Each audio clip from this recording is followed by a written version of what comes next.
Assalamualaikum warahmatullahi wabarakatuh. Yo guys, ketemu lagi. Jadi langsung aja di video kali ini aku mau sedikit ngebahas soal review pengalaman tipis-tipis memakai Sony Xperia XZ1 Compact di tahun 2022. Ya, seperti kalian ketahui aku kan downgrade parah sebelumnya dari iPhone XR ke XZ1 Compact ini.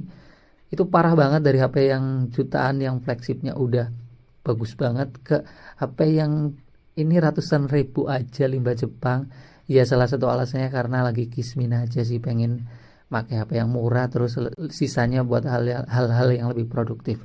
Tapi hari ini aku berencana untuk upgrade ke flagship di 2019 yang kalian udah lihat, tonton beberapa video unboxingnya, ada Pixel 4, Sony Xperia 1, terus iPhone 11 Pro.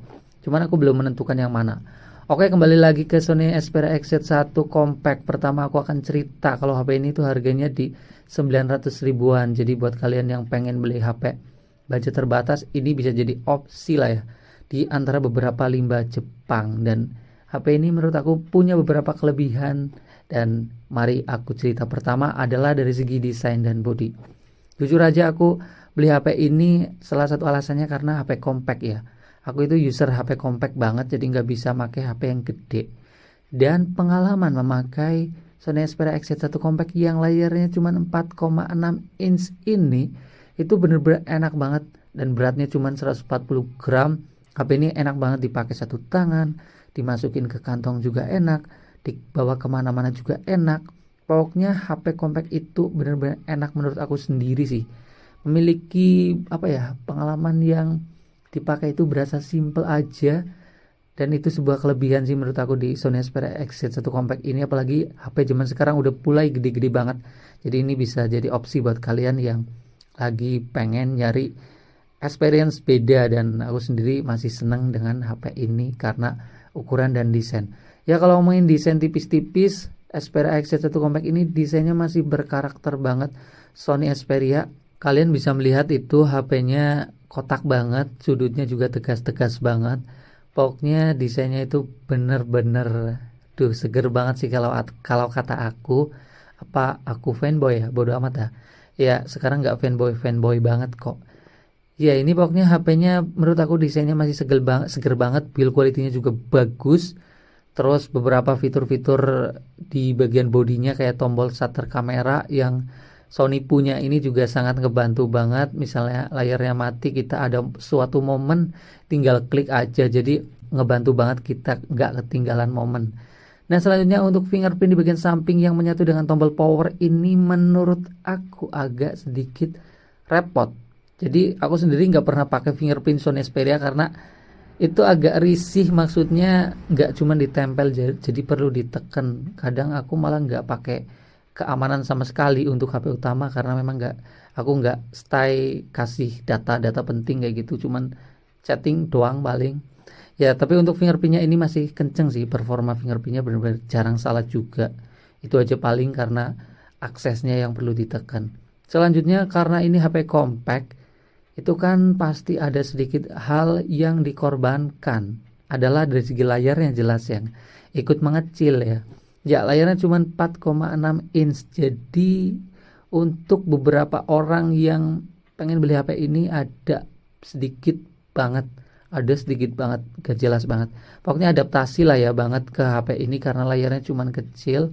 Tapi kalau ngomongin akses memakai layar kecil ini sih jelas enak banget. Jadi jempolnya itu bisa menjamah ke bagian apapun, gak ribet. Dan kalau ngomongin kualitas nih, nah ini keuntungan layar kecil meskipun resolusinya belum full SD, masih 720p, tapi karena layarnya kecil dengan kerapatan 300 ppi-an kayak gitu, lebih dari 300 ppi, ini kualitas layarnya masih bisa dibilang maksimal. Ini di atas rata-rata dibanding HP entry level zaman sekarang di 1 juta kecil. Kalau menurut aku layarnya tajam, terus view angle-nya bagus, dilihat dari serong juga bagus, warnanya natural. Pokoknya menurut aku layarnya masih berwarna juga lumayan gonjreng, sama sekali nggak kayak kucel ataupun terlihat kayak layar murahan kayak gitu. Nggak sama sekali di Sony Xperia XZ1 Compact. Jadi buat nonton-nonton, buat melihat konten-konten di sosial media menurut aku udah cukup maksimal. Layarnya menurut aku udah cukup bening, tajam, kontras, brightness di luar ruangan juga cukup bagus. Ini challenge apa coba?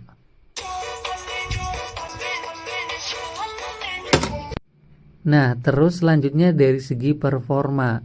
Ya, buat kalian kalau mau beli HP ini jelas nggak bakal kecewa dari segi performa. Aku sendiri juga seperti itu. Ini pakai RAM 4 GB, udah cukup gede lah ya. Terus Snapdragon 835. Kalau hanya sekedar buat sosial media, buka tutup aplikasi multitasking yang cukup banyak, ini udah berasa lipas aja. Ya pokoknya aku sendiri seneng banget sama performa di Sony Xperia XZ1 Compact. Udah HP-nya kecil, jempolnya ringan kesana kesini, performanya berasa kayak satset masih kayak gitu, enggak sih. Ya pokoknya libas aja nyobain performa di HP ini buat buka tutup aplikasi. Itu jarang banget kayak ada nge-lag sama sekali, nggak ada guys.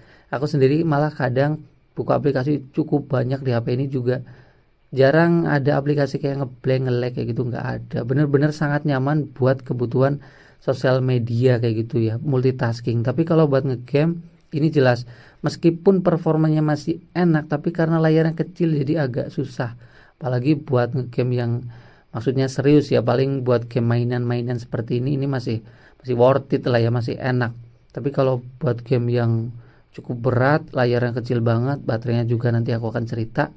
Selanjutnya dari segi kamera, ya ini kameranya memang masih terlihat satu biji. Sama sekali aku seneng banget dengan HP yang jujur, no gimmick-gimmick, tapi bisa diandalkan. Nih contohnya Xperia XZ1 Compact, kameranya cuma satu biji, resolusi bodo amat. Tapi kalau kalian mau tahu 19 megapiksel.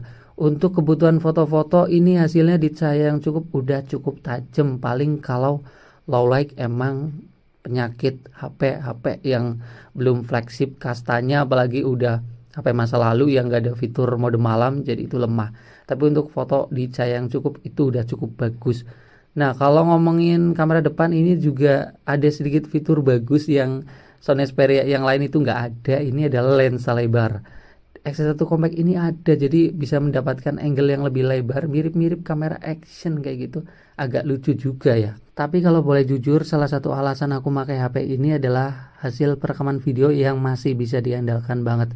Karena aku sendiri tuh agak seneng bikin story misalnya, ataupun bikin konten tipis-tipis, kecil-kecil kayak gitulah. Ini kamera videonya bisa diandalkan banget, kamera belakang ataupun kamera depan. Kalian bisa berkreasi, bisa 4K, ada juga fitur 60 fps, dan kalian bisa melihat sendiri untuk stabilisasinya ini bagus banget.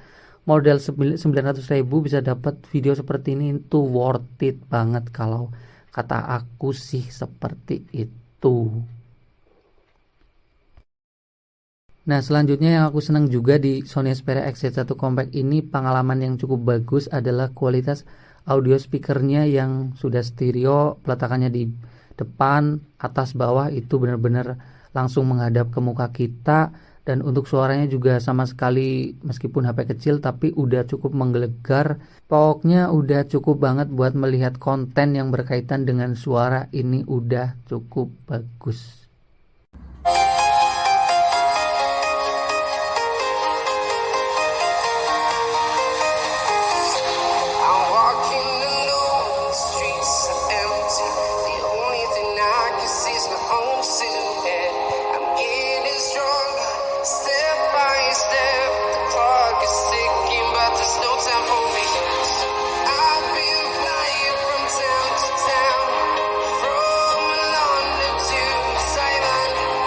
Nah selanjutnya mungkin kalian bertanya-tanya banget kepada HP limbah Jepang pada umumnya, itu yang rata-rata baterainya itu tipis.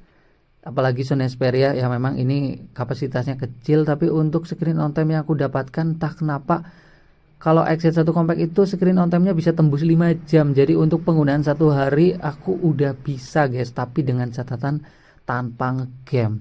Dan aku sendiri bisa bilang kalau XZ1 Compact ini HP Sony yang baterainya cukup awet dibanding yang lain.